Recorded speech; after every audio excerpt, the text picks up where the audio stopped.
Not all Death Knights are made equal.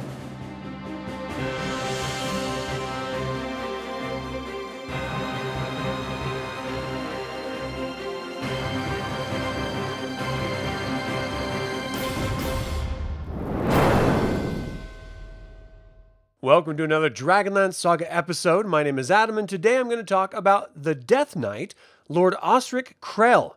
I'd like to take a moment and thank the DL Saga members and invite you to consider becoming a member by visiting the link in the description below. You can even pick up DragonLance gaming materials using my affiliate links. I'm referencing the Dark Disciple Trilogy and the DragonLance campaign sourcebook for this information. If I leave anything out or misspeak, please leave a comment below. We were first introduced to Lord Ausric Krell, also known as the Betrayer, in Margaret Weis's Dark Disciple Trilogy.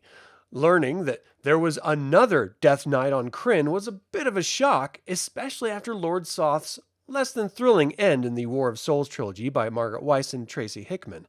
I believe Lord Krell was created to be a power balance for Mina, for she was favored by the Lord of Death, the God Chemosh, and yet, in every scene we share with Lord Krell, he pales in comparison, as it is impossible not to compare him to Lord Soth.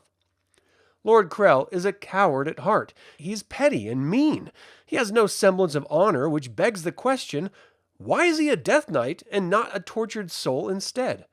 Why make what was once a terrifying creature, a Death Knight, into the butt of a series of poor jokes? Let's look at Lord Krell's past and see what we can discern from this truly original, not in a good way, Death Knight. Lord Ausric Krell was raised in Nordmar. When Lord Ariken was forming his Knights of Takhisis, years after the War of the Lance, he personally recruited Lord Krell into the knighthood. And to be fair, Lord Krell was a talented and effective knight, as he quickly rose to the rank of Knight Warrior, serving and fighting directly beneath Lord Ariken in the Chaos War.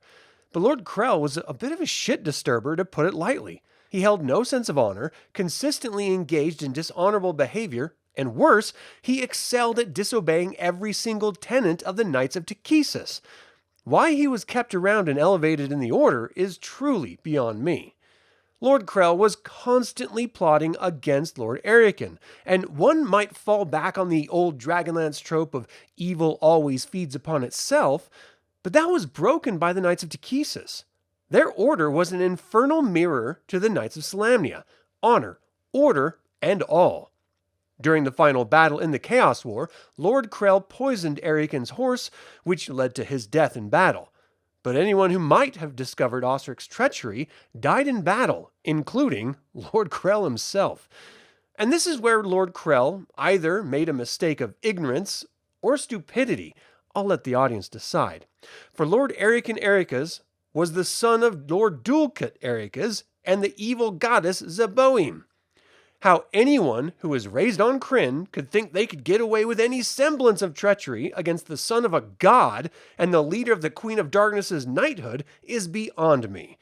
As soon as Zeboim discovered Krell's treachery, she set her mind to revenge. It was she who cursed Lord Krell to be a Death Knight so that she could exact eternal torment on this traitor. You can only imagine Osric's surprise when he awoke after death to find himself returned to Storm's Keep, the secret base of the Knights of Takhisis, now abandoned. Now home to the dead, the only activity were the constant waves crashing against its cliffs. Ausric discovered himself this powerful being who was impotent to act. Unbeknownst to him, he could have left the keep when Takhisis stole the world away, and when he learned this, he was beside himself with rage. He beseeched Chemosh, the god of undeath, to aid him in return for his faithful service. It's at this point that I would not take that call if I were Chemosh. If you know anything about Krell, just let it go to voicemail. But Chemosh decided to use Mina to rescue the Death Knight. She ended up smashing his helmet off his head, delivering it to Chemosh, who brought him back. Then he sent him back to Storm's Keep with Ericas' spirit trapped as a Kaz piece. Krell would once again be bested, but this time by an aspect of Majare, a giant praying mantis, on behalf of Zeboim. With Mina missing and Krell defeated for a second time, one would assume Chemosh would be done with this Death Knight. But no. Chemosh promoted him to Commander of the Beloved, and everyone can guess how that went. Krell was stationed at Castle Beloved, attempting to train the Beloved in the art of war, but they only followed Mina. Now that Chemosh was frustrated with Mina, Krell saw his opportunity to sow further division between her and his new god. He was sent to spy on her, and Krell returned to Chemosh with lies of betrayal. She was summarily dismissed by Chemosh to train the beloved, but Krell was not done. He attempted to kill Mina, but instead found a wrathful being who turned him back into a human. Krell cowered before Mina and returned to Chemosh to share his sorry mortal state. Chemosh was still not done with him and turned him into a bone acolyte, sending him in search of Mina. Krell was bested yet again by Mina, and Chemosh bestowed 3 bone warriors into Krell's service.